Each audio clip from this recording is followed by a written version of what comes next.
the Florida Writer Podcast, a discussion about writing and other things. Hello, and welcome to another edition of the Florida Writer Podcast with your host, Alison Nissen. And today I am lucky enough to be with Cathy Fyock. Cathy, could you give us a 60-second elevator pitch about who you are and what you write? I would love to. I'm Cathy Fyock. I'm the Business Book Strategist, and I work with professionals and thought leaders who want to write a book as a business growth strategy. So I'm not looking for people who are wanting to write the great American novel. I am looking for people who really, most of them don't like to write, but know that it's a really important part of business growth is to become that established expert by writing the book about their topic. All right, you're talking my language right now because I, too, call myself a story strategist with the same intention of helping business individuals perfect their story so that they can make connections and grow their business, grow their identity, grow their brand, so to speak. Yes. All right, so here's the question my husband asks me all the time. And as a writer, okay, I've been a longtime writer. I've been a ghostwriter. I've participated in the world of writing for a really long time. Not to date myself, but so his question is, but what if you just want to write? Why do you have to worry about your audience? What do you tell people? Well, I'm working with people who really don't necessarily want to write. They want to grow their business. They want to become known as the thought leader, the expert, the one who wrote the book on it. And so therefore they need to write a book. So I don't work with people who love to write. Most of my clients are people who want to write because there is a reason to write, a pragmatic business reason to write. So it's a little bit different than maybe the author population in general in terms of who my clients are. I'm writing this down. See, I'm taking notes. Okay, good. It is interesting that it's like, I feel like, of course, when you're married, you have a whole nother dynamic to a relationship. And sometimes I feel like they're just being antagonistic just to be antagonistic. But the idea of audience is so important because yes, if you're writing a book for everybody, you're writing a book for nobody. That's the standard author mantra. Yes. But it really is difficult for people to understand that you're not just putting pen to paper. And I appreciate when people struggle to write. So as a ghostwriter, people will come to me and say, for whatever reason, they can't write their story. They emotionally aren't there. They have a story that's just painful. They don't have enough time. There's been plenty of people that just don't have enough time. And so I really think about the reason to write. And that's one of the ways that we connect with people is that reason. And yes. Not everybody wants to read everything. And when you can focus your attention on just one person who you're going to tell that story to, I think it makes writing so much easier. Oh, it does. Many of my authors come to me totally stuck, and that's because they haven't defined the problem that their reader has when they come to their book to read this book, because the book needs to be for that reader with a problem, and you have the solution for that reader. And so getting really clear on what it is that you do and who it is that you help.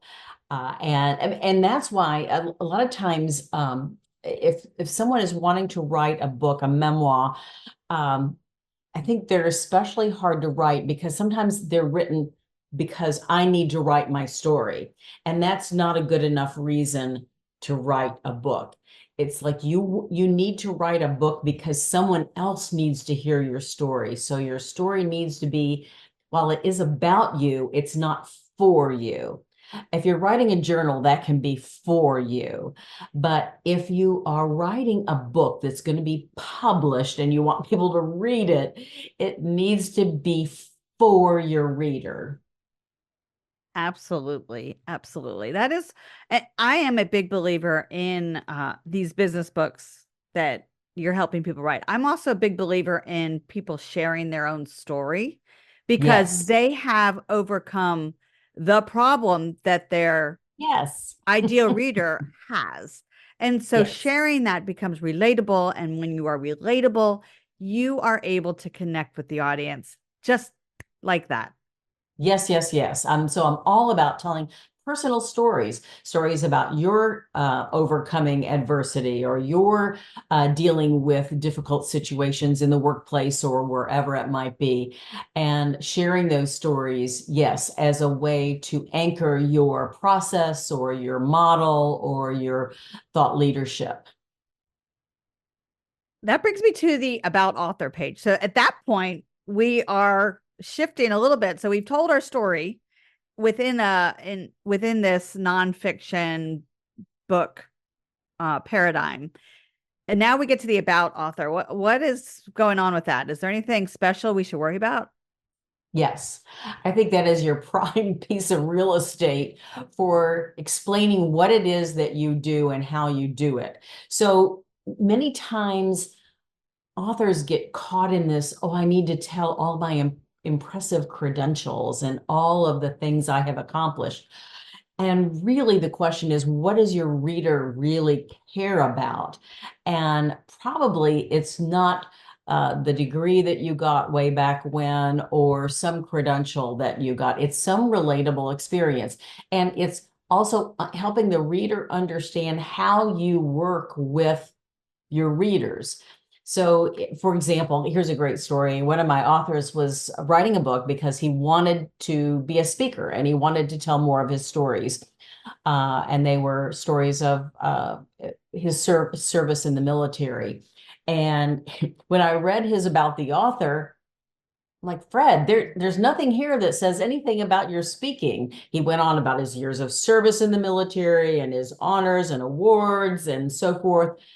And I said, I thought the main reason that you were writing this book was to get speaking engagements. And he said, yeah. So I said, well, you start with that in your about the author and you cut out all the other stuff that your reader really doesn't need to know. They're going to learn about that in the course of the book.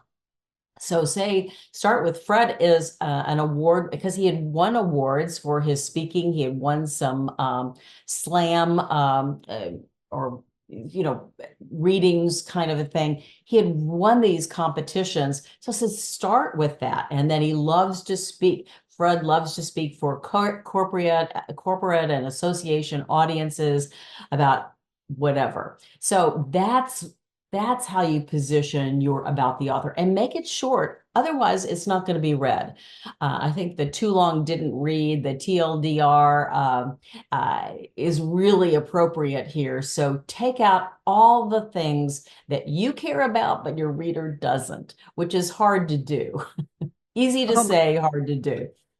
It's so hard. We love every one of those words that we put on a piece of paper. I mean, they become they are children. Yes. And it's the kill your darlings. Yes, the Problem. Stephen King. Yeah, I love that. That's so true with that. Using that as prime real estate, and so many people struggle. Is the blurb the same? Is that the same prime real estate, or how would you characterize using the prime real estate for the blurb as well? Yes, the blurb is so important. So the blurb, what you put on the back of your book or on Amazon or whatever, it should be short, it should be compelling, and it should make the reader want to read your book. Your targeted reader, not every reader, but your targeted reader. So it should be very concise. It should be pithy. It's probably the hardest thing you will write is the blurb, the about the author blurb, and the book summary blurb that you will write for the back of your book. Very limited real estate and very important verbiage. How can authors find more opportunities to share their message? Well, again, going back to that targeted reader that we talked about earlier, if you've done a really good job of defining who your reader is, that reader likely belongs to an association. They go to conferences, they go to seminar programs. So to be thinking about the organizations to which they belong and the conferences to which they like to go. And then those are the key targets for you're reaching out to those groups and positioning yourself as a speaker. So thinking about first your targeted reader and then going from there. It's also thinking about who do you know and where can you start. If you don't have a lot of speaking experience, then you're going to need to get some.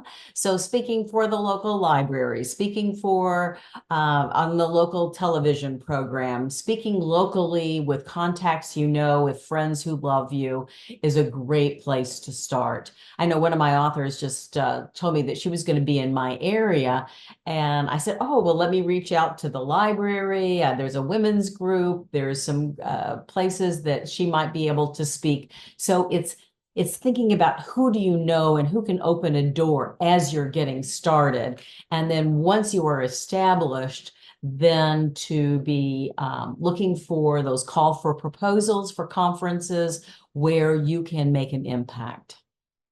People who are getting started, should they gift their books to people? I think gifting your books strategically can be a brilliant idea. I can tell you of a couple of my clients who have done this. One of my clients had repositioned her business and was doing things a little bit differently. She'd had some speaking experience before, but once she wrote the new book, it had completely rebranded her, put her in this new space. So she thought, I'm going to reach out to those past clients and contacts and folks that I know. And she sent them this beautifully wrapped, it was all branded, with her colors and coordinated with the cover of the book. And she sent it gift wrapped with a note and personalized inside, said, I'm doing this new thing now. I would love to speak again for your group. And would you consider bringing me in? She got I think she sent out about 50 books. She got 5 full fee paid speaking engagements plus book sales. So it was an extremely successful strategy. I have a friend, another author friend who did this exact same thing with his book. Again, I think it's gift wrapping it and not just sending it to random names or even a list of people that might be interested. These were friends and contacts who could open doors. And then with a personalized message and that thing, sending it as a gift, as something very special that made people want to open it and then think, oh, this was so nice. And then there's this whole notion of reciprocity of, they sent me this lovely book with this lovely note, and I should reach out and see about booking them for my upcoming conference. What a great idea. Do most of your authors follow the self-published route, or do they find publishers? Most all of my authors, I would say 99% of my authors go the route of self-publishing in the form of hybrid publishing. They've found a fee-for-service model where they can pay a fee and have all the services performed so that they're not doing all of that, learning how to be a good publisher, because it's not easy to publish a book and have it look professionally published.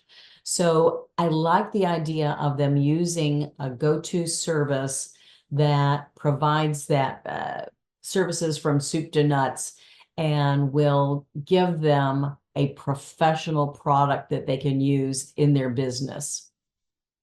I would agree with that. We've been so lucky that the world has shifted a little bit and it's no longer this exclusive club of people that can publish. I know traditionally published authors, fabulous. I'm very happy for them. But I'm also Yes, very yes. happy for people that can write a book and get it out there and market it on their own. Yes. In fact, now my first 5 books were traditionally published, but honestly, I would not go that direction again because for me as a speaker, consultant, coach, it doesn't make monetary sense. It really makes more sense because I'm not as focused on book sales. I certainly want to sell books, but that's not my primary focus. My book is a tool to help position my book coaching business. So I am really wanting to get it out there to get me booked. And so it's a different approach. It's a different way of thinking about it. That's absolutely true. So, since their authors are thinking about things a little bit differently, talk about book sales and book metrics. Is there a trick to that or learning how to understand it? Again, I don't think that book sales is the key metric for my authors, at least for me and my authors. It's really looking about how it translates into business. And do you have the tools that you can use for your business? For example, I wrote my workbook, My New Book is the title. And I wrote it because I wanted to have a tool that when I was bringing on a coaching client, I could have them work through the exercises and do those exercises as part of the plan. It has a lot more significance as a book as opposed to several pages that I might send them via email as a PDF. It has more gravitas.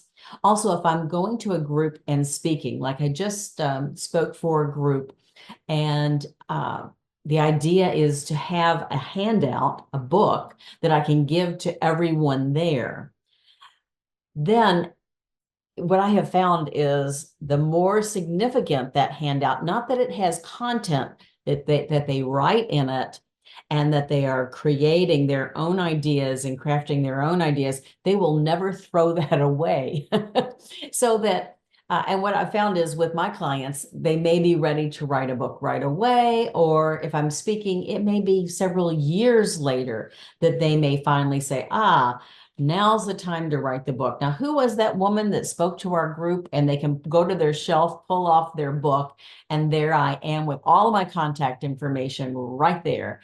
So it's a marketing tool for me. It's a really important marketing tool and business tool. And that's the reason I wrote that book. So having thought through how you will integrate the book into your business is critically important. And when I work with clients, that's one of the first things we do. I want to talk about what is the purpose for this book and how does it align with your business and how do you intend to use it that will dictate how it is written. And then we get to the final part of repurposing some of the books so that you can use it as advertising, I imagine. Yes, I'm a big believer. I'm one of those writers. I don't really like to write, but I love having written. I love having written. So I am a big believer in repurposing content. And that means you write it for a blog, and then you put it in your book, and then you use it in a workbook, and then you use it as a part of an article, and so on, so that you are chopping and slicing and dicing that content and using it over and over and over again. And only if a magazine or a publication has requested sole rights, if they have first-time rights or just one-use rights, then you have the ability to use your content over and over again. And you should, because what happens is a reader will read a little snippet of what you've written, and then if they see that, oh, this is from their book, then likely that will lead them to the book and on to you for more business. Wow, Cathy, this is such a wealth of information. I am loving our conversation. How can people get in touch with you? How can they learn more about you, your book process, and anything else? Well, I'd love to schedule a complimentary strategy session with individuals. Reach out to me at cathyfyock.com. And you can obviously go to my website at cathyfyock.com. Well, Cathy, are you ready to switch to our rapid fire questions? Sure. Bring them on. Do you like coffee, tea, or nothing hot? I love my coffee. I have to have my coffee. Awesome. I love my coffee too. Yeah, as I hold up my mug that I'm still drinking. Yes, I love my coffee. Do you like receiving snail mail from the U.S. Postal Service? I love snail mail. It's tomorrow is my birthday, so I love getting cards and letters and so forth. I love, love, love that. So yes, I love snail mail. And especially if it's a package, something for me. I love that. And what have you crossed off your bucket list that other people should as well?